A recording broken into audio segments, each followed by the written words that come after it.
Hello friends.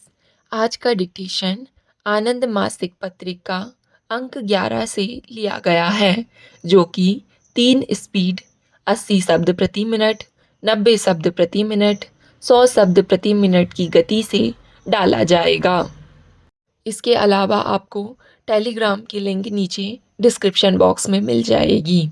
इसके अलावा आपको अनेक प्रकार की प्लेलिस्ट की लिंक भी नीचे डिस्क्रिप्शन बॉक्स में मिल जाएगी, जैसे कि रामधारी गुप्ता खंड 1, रामधारी गुप्ता खंड 2, newspaper dictations, 10 minute non stop dictations, free practice batch dictation, previous year में एग्ज़ाम में बोले गए डिक्टेशन, साथ ही कठिन शब्दों की आउटलाइन वाले शॉर्ट्स भी मिल जाएंगे।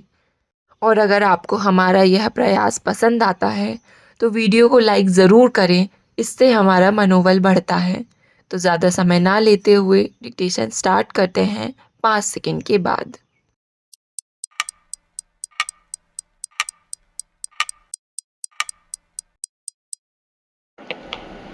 सभापति महोदय, आज तो दुनिया में मंडी व्यवस्था पर आधारित व्यावहारिकता का ही बोलबाला होता नजर आ रहा है। कुछ लोगों का विश्वास है कि यही हमारे लिए स्थायी सर्वकष्टहारी समाधान है। मंडी व्यवस्था की अपनी कुशलता ही एक प्रक्रिया होती है जिनमें रचनात्मकता, कुशलता, अध्यवसाय और उद्यम के लिए पुरस्कार मिलता है। तथापि कुछ समय बाद इस समाधान में अपनी बुराइयां पैदा हो जाती हैं। हमने भारत में इस पर काफ़ी सोच विचार किया है और इस दृष्टिकोण को स्वीकार कर लिया है, जिसकी हमने मार्केट प्लस की संज्ञा दी है। हमारे विचार में यदि सामाजिक न्याय के प्रति प्रतिबद्धता के उद्देश्य को सामने रखा जाए तो मंडी व्यवस्था की शक्तियाँ एक स्थिर और स्थायी विकास तथा समृद्ध और मानवीय समाज के निर्माण को बढ़ावा देती हैं। विकासशील देशों के परस्पर सहयोग से कुछ व्यावहारिक उदाहरण देने हों तो भारत ने कुल 44 देशों से विज्ञान और प्रौद्योगिकी में सहयोग के समझौते किए हैं। इनमें से 34 गुटनिरपेक्ष आंदोलन के देश हैं। भारत की वैज्ञानिक और औद्योगिक अनुसंधान परिषद ने अलग अलग गुटनिरपेक्ष आंदोलन के 21 देशों सहित कुल 31 देशों की समकक्ष संस्थाओं से द्विपक्षीय वैज्ञानिक करार किए हैं। इसी तरह गुटनिरपेक्ष आंदोलन के 10 सदस्यों सहित कुल 19 देशों से आणविक ऊर्जा के क्षेत्र में समझौते किए गए हैं। हम ऐसे सहयोग को बढ़ावा देना चाहते हैं ताकि गुटनिरपेक्ष देशों के भीतर उपलब्ध प्रतिभा का लाभ हमारे अपने हित में उठाया जा सके। भारतीय वैज्ञानिक और औद्योगिक अनुसंधान परिषद ने पेटेंट पोर्टफोलियो मैनेजमेंट की एक योजना शुरू की है, जिसमें देशी आविष्कारों की सुरक्षा की जाएगी और महत्वपूर्ण अंतर्राष्ट्रीय समझौतों से जो राजस्व मिलेगा उसके शिक्षा और वैज्ञानिक अनुसंधान पर निवेश करने से हमें अधिकतम लाभ होगा। यह एक उदाहरण है कि हम किस तरह अपने पैरों पर खड़े हो सकते हैं और दूसरों से मिलने वाली चीज़ों पर आश्रित नहीं रहेंगे।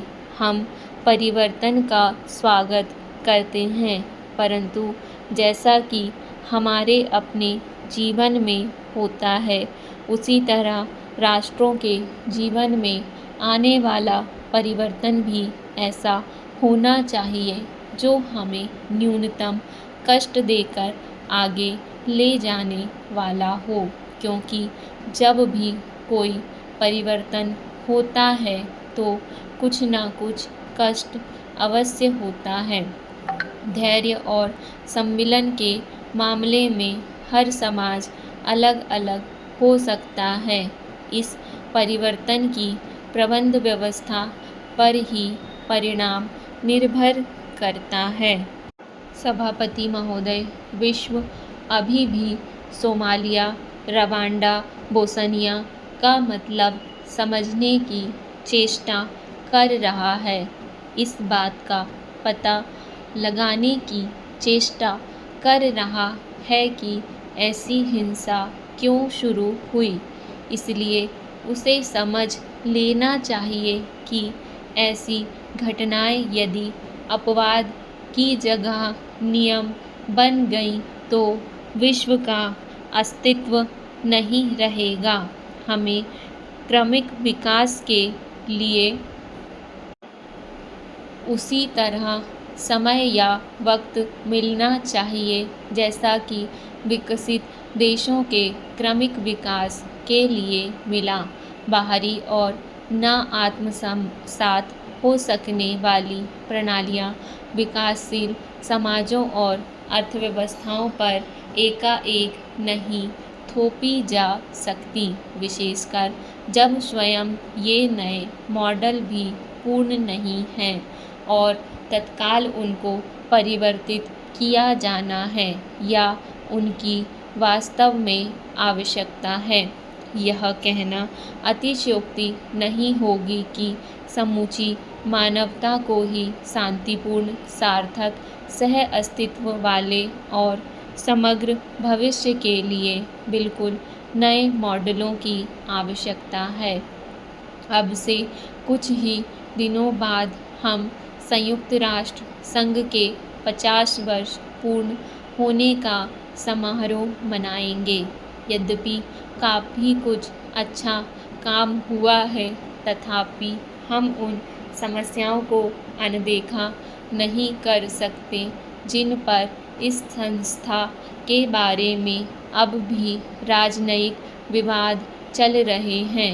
यदि गुटनिरपेक्ष आंदोलन सत्य और न्याय को कार्यान्वित करने वाली शक्ति है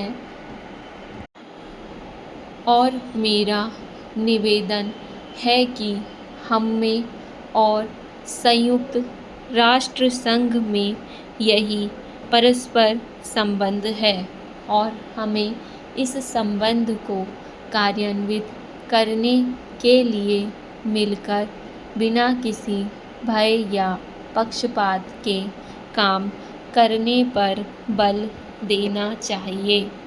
हम सब इन बुनियादी प्रश्नों से परिचित हैं जिन्हें इनसे संबंधित कार्यकारी दल ने अपनी चर्चा में उठाया है और यहाँ मैं उन्हें दोहराना नहीं चाहता। मैं तो यहाँ इस बात पर बल देना चाहूँगा कि इस आंदोलन के भीतर ही हम अपने मतभेदों को हल कर लें और अपना सारा ध्यान अधिक प्रतिनिधित्वपूर्ण सुरक्षा परिषद बनाने के प्रश्न पर लगाएं। भौगोलिक दृष्टि से भी और सामाजिक व आर्थिक दृष्टि से भी विकासशील देशों को ध्यान मिलना चाहिए और हमारा विचार है कि इस कदम से विकासशील विश्व के सिद्धांतों और प्राथमिकताओं को स्वीकार किया जाएगा और इस तरह संयुक्त राष्ट्र संघ विश्व के मामलों पर अधिक संतुलित और समग्र दृष्टिकोण अपना सकेगा। हम में से प्रत्येक को जायजा लेना चाहिए कि अपने कामों में हमने कितनी राजनीतिज्ञता का परिचय दिया है। डिक्टेशन पसंद आए तो वीडियो को लाइक तथा चैनल को सब्सक्राइब ज़रूर करें और वीडियो को ज़्यादा से ज़्यादा साझा करें। धन्यवाद।